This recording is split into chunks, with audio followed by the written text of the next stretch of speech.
തക്കടൂന് അലർജിയുടെ പ്രശ്നമുള്ളതുകൊണ്ട് നമുക്ക് വീട്ടിൽ മൃഗങ്ങളെ വളർത്തലൊന്നും നടക്കില്ല.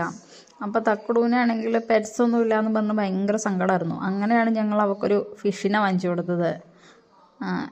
അവളാട്ടോ അതിന് ഫുഡൊക്കെ കൊടുക്കണേ. ഇതാണ് തക്കടൂൻ്റെ സ്വന്തം ഫൈറ്റു.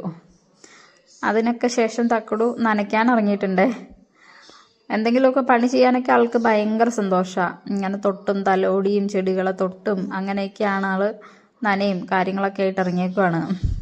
അവളുടെ ഏറ്റവും ഫേവറേറ്റ് ഒരു സാധനം കേട്ടോ ചക്കപ്പഴം കഴിക്കാൻ ഭയങ്കര ഇഷ്ടമാണ്. ഒക്കെ ഏറ്റവും ഇഷ്ടമുള്ള ഫ്രൂട്ട് ചക്കയാണെന്ന് തോന്നണേ. നല്ല മധുരമുള്ള ചക്കപ്പഴം കിട്ടിക്കഴിഞ്ഞിട്ടുണ്ടെങ്കിൽ എത്ര ആണെങ്കിലും കഴിക്കും, അത്രയ്ക്ക് ഇഷ്ടമാണ്. ഇവിടെ വീട് വാങ്ങി കഴിഞ്ഞപ്പോഴാണേലും പ്ലാവും ചക്കയൊക്കെ കണ്ടു കഴിഞ്ഞപ്പോൾ അവൾക്ക് ഭയങ്കര സന്തോഷമായിരുന്നു. ഇപ്പോഴും ഓരോ ഇടയ്ക്കിടയ്ക്ക് ഇങ്ങനെ ചക്ക ഉണ്ടായി വരുമ്പം മുതൽ അതിൻ്റെ വളർച്ചയൊക്കെ കണ്ടിങ്ങനെ നടക്കും. അവളുടെ ചെറിയ കുസൃതിയൊക്കെ ആട്ടോ ഇത്. എന്താ ഇങ്ങനെ നനയ്ക്കുവാണെങ്കിൽ ഇങ്ങനെ ക്ഷമയൊന്നുമില്ല, ഓടി നടന്ന് നനയ്ക്കും. അവളുടെ ഒരു നനയൊക്കെ കഴിഞ്ഞ് കഴിയുമ്പോൾ നമ്മൾ ഒന്നോടെ നനയ്ക്കണമെന്നേ ഉള്ളൂ. എന്നാലും അവൾ ഇഷ്ടത്തോടെ ചെയ്യണേ ആയതുകൊണ്ട് ഞങ്ങൾ നനച്ചോട്ടെ എന്ന് കരുതും. ഇത് നമ്മുടെ ചെറിയ കൃഷിയാട്ടോ. നട്ടു കൊടുത്തതൊന്നുമല്ല, തന്നെ മുളച്ചു വന്നതാണ്. ഞാനിങ്ങനെ തക്കാളിയുടെ കുരുവൊക്കെ കറിക്കെടുക്കാറില്ല. അപ്പോൾ കുരു മാത്രം എടുത്ത് വെറുതെ അത് സൈഡിൽ കൂടെ ഇട്ടത് തന്നെ മുളച്ചു വന്നിട്ടുണ്ടായതാണ്.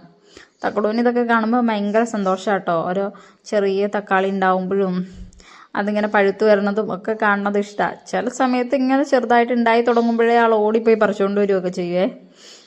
ഇങ്ങനെ ഓരോ എന്തെങ്കിലുമൊക്കെ ഞാൻ കാണുന്നതിന് മുൻപേ തന്നെ അവൾ കണ്ടുപിടിച്ചോളും. നനയൊക്കെ കഴിഞ്ഞ് മടുത്ത് എൻ്റെ കയ്യിലേക്ക് പൈപ്പൊക്കെ തന്നിട്ട് ആൾ പോയി. അപ്പം ഞാൻ വിചാരിച്ച അകത്തേക്ക് കയറിപ്പോയതായിരിക്കും എന്നാണ് കരുതിയത്. പക്ഷെ കുറച്ച് കഴിഞ്ഞപ്പോഴല്ലേ കാര്യം മനസ്സിലായത്. ആൾ തുളസിയില പറിക്കാൻ പോയതാ. ഇങ്ങനെ ഇടയ്ക്കൊരു തുളസിയിലൊക്കെ പറിച്ച് തിന്നണത് നമുക്ക് ഭയങ്കര ഇഷ്ടമാണ്. അതിനൊക്കെ ശേഷം ഓടിപ്പോയി വെള്ളം എടുത്തുകൊണ്ട് തന്നു എനിക്ക്. അമ്മ നനയ്ക്കില്ലായിരുന്നോ, കുറച്ച് വെള്ളമൊക്കെ കുടിക്കുന്നു പറഞ്ഞ്. അപ്പം ചെറിയ ചൂടുണ്ടായിരുന്നതുകൊണ്ട് ആൾ തന്നെ തുണിയൊക്കെ എടുത്ത് പിടിച്ച് കൊണ്ടുവന്ന് ഞങ്ങൾ രണ്ടുപേരും വെള്ളമൊക്കെ കുടിച്ചു.